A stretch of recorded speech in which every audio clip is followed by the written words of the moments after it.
Welcome back to another video. ಇವತ್ತಿನ ವಿಡಿಯೋದಲ್ಲಿ CSK ಅಂದರೆ CSG ಅಂತಾರಪ್ಪ ಕೆಲವರು, ಅದನ್ನು ಕೂಡ ಹೇಳೋರಿರ್ತಾರೆ, ಅದನ್ನು ಮಾತನ್ನು ತಿರ್ಚೋರು. ಈಗ ವಾರ್ ಕೂಡ ಸ್ಟಾರ್ಟ್ ಆಗಿಬಿಟ್ಟಿದೆ, IPL ವಾರು. ಇನ್ನೇನು IPL ಮುಗೋದಂಕ ನಮ್ಮ ಫ್ರೆಂಡ್ಸ್ ಕೂಡ ದುಶ್ಮನ್ ಆಗೋ ಟೈಮು. ಸೊ CSK ಅಂತ ಕರೆಕ್ಟಾಗಿ ಹೇಳ್ತಾ ಇದ್ದೀನಿ. ಮತ್ತು CSK ಫ್ಯಾನ್ಸ್ಗಳು ಬಂದು ಫುಲ್ಲು ಹಾವಳಿ ಮಾಡಿಬಿಡಿ ಕಮೆಂಟ್ಸಲ್ಲಿ.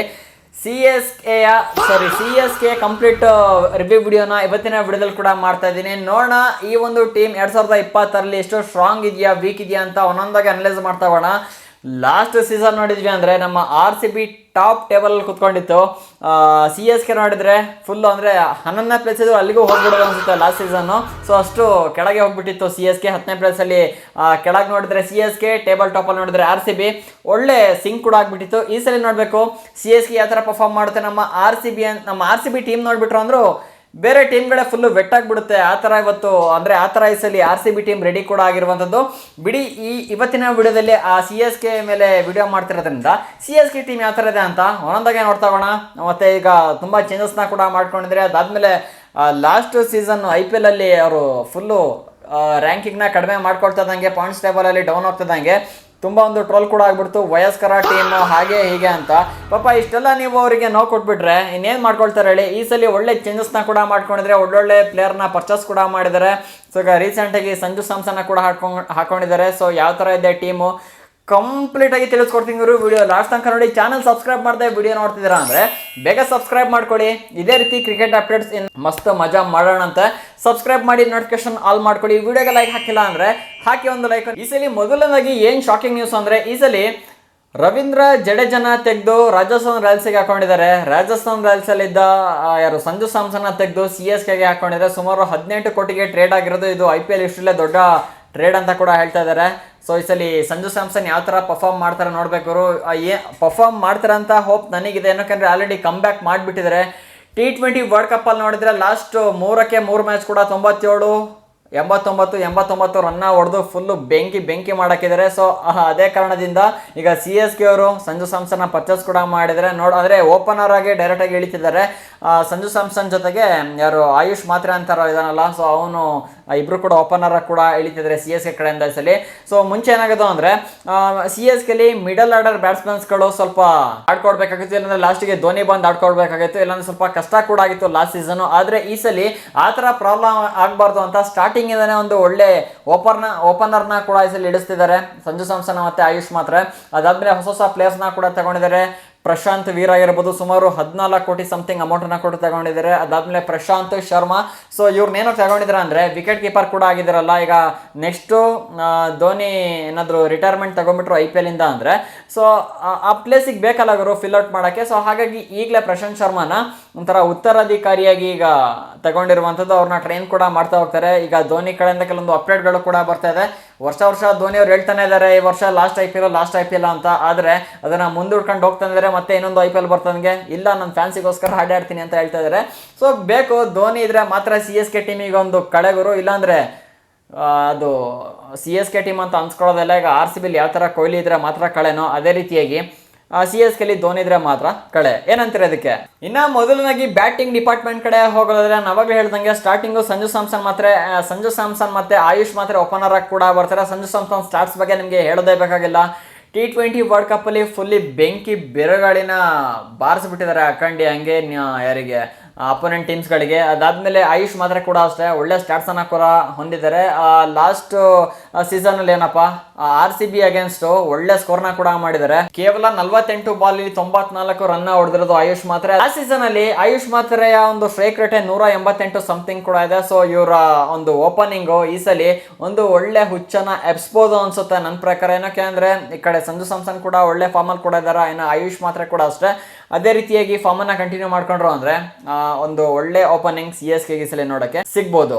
ಇನ್ನು CSKಯ 3ನೇ ಪ್ಲೇಸಲ್ಲಿ ಋತುರಾಜ್ ಗೈಕ್ವಾಡ್ ಕ್ಯಾಪ್ಟನ್ ಕೂಡ ಇಲ್ಲಿ ಬರ್ತಾ ಇದ್ದಾರೆ. ಇವರು ಕೂಡ ಅಷ್ಟೇ ಒಳ್ಳೆ ಫಾರ್ಮಲ್ಲಿ ಕೂಡ ಇದ್ದಾರೆ. ಈಗ ರೀಸೆಂಟಾಗಿ ವಿಜಯ್ ಹಜಾರೆ ಟ್ರೋಫಿ ಆಯ್ತಲ್ಲ, ಅದರಲ್ಲಿ ಸುಮಾರು 400 ರನ್ಗಿಂತ ಪ್ಲಸ್ ರನ್ ಹೊಡೆದು ಒಂದು ಒಳ್ಳೆ ಫಾರ್ಮನ್ನು ಕೂಡ ಕಂಡುಕೊಂಡಿದ್ದಾರೆ. ಅದಾದಮೇಲೆ 4ನೇ ಪ್ಲೇಸಲ್ಲಿ ಈಗ ಹೊಸದಾಗಿ ಪರ್ಚೇಸ್ ಮಾಡಿರೋ ಕಾರ್ತಿಕ್ ಶರ್ಮಾ ವಿಕೆಟ್ ಕೀಪರ್ ಆಗಿ ಬರ್ತಾ ಇದ್ದಾರೆ. ಸೊ ಇವರು ಕೂಡ ಅಷ್ಟೇ ವಿಜಯ್ ಹಜಾರೆ ಟ್ರೋಫಿಯಲ್ಲಿ ಅತಿ ಹೆಚ್ಚು ಸಿಕ್ಸರ್ ಹೊಡೆದಿರೋ ಪ್ಲೇಯರ್ ಅಂತ ಒಂದು ನೇಮ್ನ ಕೂಡ ತಗೊಂಡಿದ್ದಾರೆ. ಮತ್ತೆ ಅದಾದಮೇಲೆ ಈ ಸಲ CSK ಅವರು ಸುಮಾರು 14.63 crores ಪರ್ಚೇಸ್ ಕೂಡ ಮಾಡಿದ್ದಾರೆ. ಅಂದ್ರೆ ವಿಜಯ್ ಹಜಾರೆ ಟ್ರೋಫಿಯಲ್ಲಿ ಯಾವ್ಯಾವ ಪ್ಲೇಯರ್ ಸಖತ್ ಫಾರ್ಮ್ ಅನ್ನ ಅಂದ್ರೆ ಹೊಸ ಪ್ಲೇಯರ್ಸ್ ಇವರೆಲ್ಲ, ಸೊ ಯಾರು ಚೆನ್ನಾಗಿ ಆಡಿದ್ದಾರೆ ಅವ್ರನ್ನ ಇಲ್ಲಿ CSK ಪರ್ಚೇಸ್ ಕೂಡ ಮಾಡಿದೆ. ಅದೇ ರೀತಿಯಾಗಿ ಪ್ರಶಾಂತ್ ವೀರ್ ಕೂಡ ಅಷ್ಟೇ, ಸೊ ಅವನ್ನ ಕೂಡ ಸುಮಾರು 14 ಕೋಟಿ ಕೊಟ್ಟು ಇಲ್ಲಿ ಪರ್ಚೇಸ್ ಕೂಡ ಮಾಡಿದೆ. ಇನ್ನು 5ನೇ ಪ್ಲೇಸ್ ಅಲ್ಲಿ ಶಿವಮ್ ದುಬೆ ಕೂಡ ಬರ್ತಾ ಇದಾರೆ. ಇವ್ರ ಬಗ್ಗೆ ಹೇಳೋದೇ ಬೇಡ. T20 ವರ್ಲ್ಡ್ ಕಪ್ ಅಲ್ಲಿ ನೋಡಿದ್ರೆ ಯಾವ ತರ ಆಡಿದಾರೆ ಅಂತ. ಕಡಿಮೆ ಅಂದ್ರೂ ಕೂಡ 150+ ಸ್ಟ್ರೈಕ್ ರೇಟ್ ಕೂಡ ಇದೆ ಶಿವಮ್ ದುಬೆದು. ಒಂದು ಒಳ್ಳೆ ಫಿನಿಶರ್ ರೋಲ್ ನ ಕೂಡ ಪ್ಲೇ ಮಾಡ್ತಾರೆ. ಅದಾದ್ಮೇಲೆ 6ನೇ ಪ್ಲೇಸ್ ಅಲ್ಲಿ MS ಧೋನಿ ಅವರು ಕೂಡ ಬರ್ಬೋದು. ಇವರು ಕೂಡ ಅಷ್ಟೇ ಫಿನಿಶರ್ ರೋಲ್ ನ ಸಖತ್ತಾಗಿ ಪ್ಲೇ ಕೂಡ ಮಾಡ್ತಾರೆ. ಇನ್ನೇನು ನೋಡಿದ್ರಲ್ಲ ಗುರು, ಈ ಧೋನಿ ಮತ್ತೆ ಶಿವಮ್ ದುಬೆಗೆ ಲಾಸ್ಟ್ ಒಂದು 5 ಓವರ್ ಅಂದ್ರೆ 4 ಓವರ್ ಸಿಕ್ತು ಅಂದ್ರೂ ಕೂಡ ಸಾಕು, ಮ್ಯಾಚ್ ನ ಫುಲ್ ಟರ್ನ್ ಮಾಡಾಕ್ತಾರೆ. ಏನೊಂದು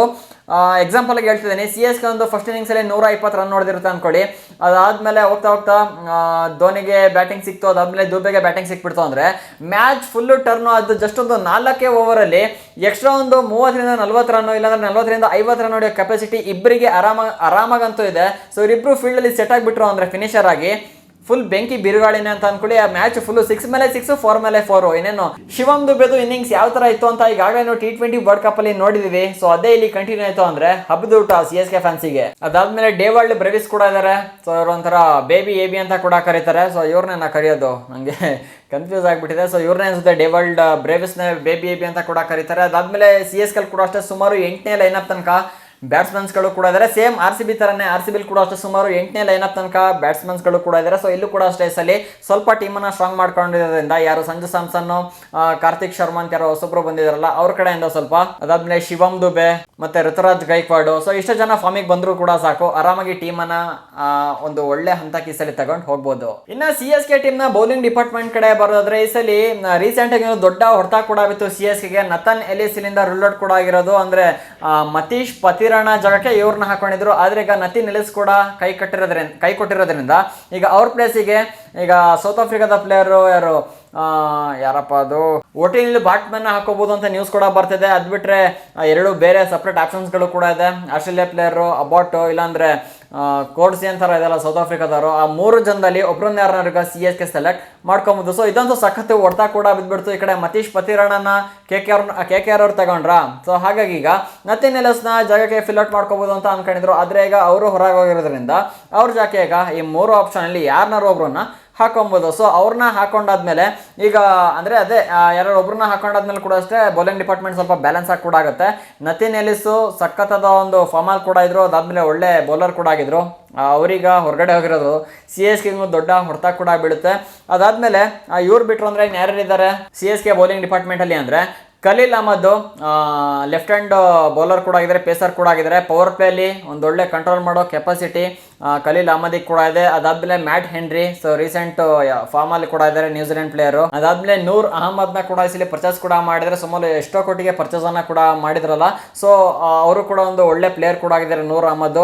ಅದಾದ್ಮೇಲೆ ರಾಹುಲ್ ಚಹರ್ನ ಕೂಡ ಇಲ್ಲಿ ಪರ್ಚೇಸ್ ಕೂಡ ಮಾಡಿದ್ರೆ, ಸುಮಾರು 5 ಕೋಟಿನ ಎಷ್ಟೋ ಕೋಟಿ ಪರ್ಚೇಸ್ ಕೂಡ ಮಾಡಿದ್ರೆ. ಅದಾದ್ಮೇಲೆ ಇವರು ಕೂಡ ಸ್ಪಿನ್ನಿಂಗ್ ಡಿಪಾರ್ಟ್ಮೆಂಟ್ ನ ಸಕ್ಕತ್ತಾಗಿ ಮೇಂಟೈನ್ ಕೂಡ ಮಾಡ್ತಾರೆ. ಅದಾದ್ಮೇಲೆ ಪ್ರಶಾಂತ್ ವೀರ್ ಸುಮಾರು 14 ಕೋಟಿ ಕೊಟ್ಟು ಪರ್ಚೇಸ್ ಮಾಡ್ಕೊಂಡಿದಾರಲ್ಲ, ಸೊ ಅವರು ಕೂಡ ಇದ್ದಾರೆ. ಈಗ CSKಗೆ ತಲೆನೋವು ಏನಾಗಿರೋದು ಅಂದ್ರೆ ನತನ್ ಎಲಿಸ್ ಜಾಗಕ್ಕೆ ಯಾರನ್ನ ಹಾಕೊಳ್ಳೋದು ಅಂತ ಒಂದು ತಲೆನೋವು ಕೂಡ ಆಗಿದೆ. ಅಲ್ಲಿ ಒಂದು ಒಳ್ಳೆ ಪ್ಲೇಯರ್ ನ ಸೆಲೆಕ್ಟ್ ಮಾಡ್ಕೊಂಡ್ಬಿಟ್ರು ಅಂದ್ರೆ CSK ಬೌಲಿಂಗ್ ಡಿಪಾರ್ಟ್ಮೆಂಟ್ ಒಂದು ಸ್ಟ್ರಾಂಗ್ ಆಗಿ ಇಲ್ಲಿ ಕಾಣುತ್ತೆ. ನೋಡ್ಬೋದು ಗುರು, ಈ ಕಡೆ ಸ್ಪಿನ್ನಿಂಗ್ ಡಿಪಾರ್ಟ್ಮೆಂಟ್ ಕೂಡ ಅದೇ ರೀತಿ ಇದೆ. ಅದಾದ್ಮೇಲೆ ಪೇಸರ್ಸ್ ಡಿಪಾರ್ಟ್ಮೆಂಟ್ ಕೂಡ ಅದೇ ರೀತಿ ಕೂಡ ಇದೆ. ನೋಡ್ಬೋದು ಪೇಸರ್ಸ್ ಅಲ್ಲಿ ಖಲೀಲ್ ಅಹಮದ್ ಇದ್ದಾರೆ, ಅದಾದ್ಮೇಲೆ ಮ್ಯಾಟ್ ಹೆನ್ರಿ ಕೂಡ ಇದ್ದಾರೆ. ಅದಾದ್ಮೇಲೆ ಈ ಕಡೆ ಅನ್ಮೋಲ್ ಕಂಬೋಜ್ ಅಂತ ಒಬ್ಬ ಪ್ಲೇಯರ್ ಕೂಡ ಇದ್ದಾನೆ, ಅವನು ಕೂಡ ಇಲ್ಲಿ ಪೇಸರ್ ಕೂಡ ಆಗಿದ್ದಾನೆ. ಅದಾದ್ಮೇಲೆ ಸ್ಪಿನ್ನಿಂಗ್ ಡಿಪಾರ್ಟ್ಮೆಂಟ್ ಕಡೆ ಬಂದ್ವಿ ಅಂದ್ರೆ ನೂರ್ ಅಹಮದ್, ರಾಹುಲ್ ಚಹರ್, ಅದಾದ್ಮೇಲೆ ಪ್ರಶಾಂತ್ ವೀರು, ಪರವಾಗಿಲ್ಲ ಒಂದು ಒಳ್ಳೆ ಬೌಲಿಂಗ್ ಡಿಪಾರ್ಟ್ಮೆಂಟ್ ಅನ್ನ ಕೂಡ ಈ ಸಲ ಯಾರೋ CSK ಮೇಂಟೈನ್ ಕೂಡ ಮಾಡ್ಕೊಂಡಿದೆ. ಹೇಳ್ಬೇಕು ಅಂದ್ರೆ ಈ ಸಲ ಬೌಲಿಂಗ್ ಡಿಪಾರ್ಟ್ಮೆಂಟ್ ಅಲ್ಲಿ ಸ್ಪಿನ್ ಡಿಪಾರ್ಟ್ಮೆಂಟ್ ಫುಲ್ ಸ್ಟ್ರಾಂಗ್ ಕೂಡ ಆಗ್ಬಿಟ್ಟಿದೆ ಗುರು. ಸೊ ನೋಡ್ಬೇಕು ಯಾವ ಪಿಚ್ಗಳು ಸ್ಪಿನ್ನಿಗೆ ಸಖತ್ತು ಹೆಲ್ಪ್ ಮಾಡುತ್ತೆ. ಸೊ ಅಂತ ಪಿಚ್ಗಳು CSKಗೆ ಒಂದು ಕಡೆ ಫೇವರ್ ಆಗ್ಬೋದು ಮ್ಯಾಚ್ ವಿನ್ ಆಗಕ್ಕೆ. ಅದಾದ್ಮೇಲೆ ಈಗ ನಿಮಗೆ ಗೊತ್ತಿರಂಗೆ CSK 2 ಅನ್ಕ್ಯಾಪ್ಡ್ ಪ್ಲೇಯರ್ಸ್ ಮೇಲೆ ಜಾಸ್ತಿ ಇನ್ವೆಸ್ಟ್ ಕೂಡ ಮಾಡಿದೆ. ಒಂದು ಪ್ರಶಾಂತ್ ವೀರ್ ಅವಾಗಲೇ ಹೇಳ್ದಂಗೆ, ಮತ್ತೆ ಇನ್ನೊಂದು ಕಾರ್ತಿಕ್ ಶರ್ಮಾ. ಅಂದ್ರೆ ಇವರು ಧೋನಿ ಪರವಾಗಿ ತಗೊಂಡಿರೋದು. ಅಂದ್ರೆ ಈಗ ಧೋನಿ ಈ ಒಂದು ಸೀಸನ್ ಲಾಸ್ಟ್ ಮಾಡಿದ್ರು ಅಂದ್ರೆ ನೆಕ್ಸ್ಟ್ ಸೀಸನ್ ಇಂದ ಕಾರ್ತಿಕ್ ಶರ್ಮಾ ಆ ವಿಕೆಟ್ ಕೀಪಿಂಗ್ ಕೆಲಸವನ್ನ ಮಾಡಬೇಕಾಗುತ್ತೆ. ನೀವೀಗ ಕೇಳ್ಬೋದು ಗುರು, ಈಗ ಓವರ್ ಆಗಿ ಬ್ಯಾಟಿಂಗ್ ಡಿಪಾರ್ಟ್ಮೆಂಟ್ ತುಂಬಾ ಸ್ಟ್ರಾಂಗ್ ಆಗಿ ಕಾಣ್ತಾ ಇದೆಯಾ, ಬೌಲಿಂಗ್ ಡಿಪಾರ್ಟ್ಮೆಂಟ್ ತುಂಬಾ ಸ್ಟ್ರಾಂಗ್ ಆಗಿ ಕಾಣ್ತಿದೆಯಾ ಅಂತ. ನನ್ನ ಪ್ರಕಾರ ನನ್ನ ಸಜೆಷನ್ ಹೇಳಬೇಕು ಅಂದ್ರೆ 2 ಕೂಡ ತುಂಬಾ ಸ್ಟ್ರಾಂಗ್ ಆಗಿ ಕಾಣ್ತದೆ. ಏನಕ್ಕೆ ಅಂದ್ರೆ ಬ್ಯಾಟಿಂಗ್ ಲೈನಪ್ ಕೂಡ ಅಷ್ಟೇ ಸುಮಾರು 8ನೇ ಲೈನಪ್ ತನಕ ಬ್ಯಾಟ್ಸ್ಮನ್ಸ್ಗಳು ಕೂಡ ಇದ್ದಾರೆ. ಅದಾದಮೇಲೆ ಬೌಲಿಂಗಲ್ಲಿ ಕೂಡ ಅಷ್ಟೇ, ಅದಾದಮೇಲೆ ಒಳ್ಳೆ ಆಲ್ರೌಂಡರ್ಸ್ ಕೂಡ ಇದ್ದಾರೆ. ಅದಾದಮೇಲೆ ಬೌಲಿಂಗ್ ಡಿಪಾರ್ಟ್ಮೆಂಟಲ್ಲಿ ಕೂಡ ಅಷ್ಟೇ, ಸ್ಪಿನ್ ಡಿಪಾರ್ಟ್ಮೆಂಟ್ ಕೂಡ ಒಳ್ಳೆ ಸ್ಟ್ರಾಂಗಾಗಿ ಕಾಣ್ತಿದೆ. ಅದಾದಮೇಲೆ ಪೇಸರ್ಸ್ ಕೂಡ ಅಷ್ಟೇ. ಈಗ ನಥಿನ್ ಎಲಿಸ್ ಜಾಗಕ್ಕೆ ಬಾರ್ಟ್ಮನ್ ಹಾಕೊಂಡ್ರು ಅಂದರೆ ಅವನು ಕೂಡ ಹೆವಿ ಪ್ಲೇಯರ್ ಕೂಡ ಆಗಿದ್ದಾನೆ. ಒಳ್ಳೆ ಕಿತ್ತು ಬಿಸಾಕ್ತಾನೆ ಮಾತ್ರ ಅಂತ ಪೇಸರು ಬಾಟ್ಮ್ಯಾನು. ಸೊ ಆ ಒಂದು ಪ್ಲೇಯರ್ನ ಹಾಕೊಂಡ್ರು ಅಂದರೆ ಸಿ ಎಸ್ ಕೆ ಕೂಡ ಅಷ್ಟೇ ಈ ಸಲ ಒಂದು ಸ್ಟ್ರಾಂಗ್ ಟೀಮ್ ಆಗಿ ನನಗೂ ಕೂಡ ಕಾಣಿಸ್ತದೆ. RCB ಮತ್ತು CSK ಮ್ಯಾಚ್ ಬಿತ್ತು ಅಂದರೆ ಒಂದು ಒಳ್ಳೆ ಫೈಟನ್ನು ನಾವಿಲ್ಲಿ 100% ಈ ಸಲ ಎಕ್ಸ್ಪೆಕ್ಟ್ ಮಾಡ್ಬೋದು. ನೆಕ್ಸ್ಟ್ ಮ್ಯಾಚ್ ಇರೋದು ಏಪ್ರಿಲ್ 5ನೇ ತಾರೀಕು. ನಾವು ಸ್ಟಾರ್ಟಿಂಗ್ ಎಕ್ಸ್ಪೆಕ್ಟ್ ಕೂಡ ಮಾಡ್ತಿದ್ವಿ, ತುಂಬ ರೂಮರ್ಸ್ ಕೂಡ ಬಂದಿತ್ತು ಸ್ಟಾರ್ಟಿಂಗು ಮಾರ್ಚ್ 28ಗೆ RCB ಮತ್ತು CSK ಮ್ಯಾಚ್ ಆಗುತ್ತೆ ಅಂತ. ಆದರೆ ದುರಾದೃಷ್ಟವಶಾತ್ ನಮಗೆ ಆ ಮ್ಯಾಚ್ ನೋಡೋಕ್ಕೆ ಸಿಗಲಿಲ್ಲ. ಆ ಮ್ಯಾಚ್ ನಾವು ಏಪ್ರಿಲ್ 5ನೇ ತನಕ ವೆಯ್ಟ್ ಕೂಡ ಮಾಡೋಕ್ಕಾಗುತ್ತೆ. ನೋಡೋಣ, ಅದರಲ್ಲಿ ಗೊತ್ತಾಗುತ್ತೆ ಇಲ್ಲಿ RCB ಸ್ಟ್ರಾಂಗ್ ಇದೆಯಾ CSK ಸ್ಟ್ರಾಂಗ್ ಇದೆಯಾ ಅಂತ. ಸೊ RCB ನಂಗೆ ಏನಿಸ್ತಿದೆ ಗೊತ್ತಾ, RCB ಕೂಡ ಅದೇ ರೀತಿಗೆ ಸ್ಟ್ರಾಂಗ್ ಇದೆ, CSK ಕೂಡ ಅದೇ ರೀತಿಯಾಗಿ ಸ್ಟ್ರಾಂಗ್ ಇದೆ. ಬಟ್ ನೋಡಬೇಕು ಹೇಗೆ ಈ ಸಲ ಪರ್ಫಾರ್ಮ್ ಮಾಡುತ್ತೆ CSK ಮತ್ತು ಪ್ಲೇಯಿಂಗ್ ಲೆವೆನಲ್ಲಿ ಯಾರನ್ನು ಹಾಕೊಳ್ತಾರೆ ಏನು ಅಂತ. ಸೊ ನಿಮ್ಗೇನು ಅನಿಸುತ್ತೆ, RCB ಸ್ಟ್ರಾಂಗ್ ಇದೆ ಅನ್ನಿಸ್ತಿದೆಯಾ, CSK ಸ್ಟ್ರಾಂಗ್ ಇದೆ ಅನ್ನಿಸ್ತಿದೆಯಾ? ಕಾಮೆಂಟ್ ಮಾಡಿ ತಿಳಿಸಿ. ಇದೇ ರೀತಿ ಹೆಚ್ಚಿನ ಕ್ರಿಕೆಟ್ ಕಂಟೆಂಟ್ಗಾಗಿ ಚಾನಲ್ಗೆ ಸಬ್ಸ್ಕ್ರೈಬ್ ಮಾಡ್ಕೊಳ್ಳಿ. ಸಿಗೋಣ ಇನ್ನೊಂದು ಫ್ರೆಶ್ ಕಂಟೆಂಟ್ ಜೊತೆಗೆ. ವಿಡಿಯೋ ನೋಡೋದಕ್ಕೆ ಧನ್ಯವಾದಗಳು. ಜೈ ಹಿಂದ್, ಒಂದೇ ಮಾತರಂ.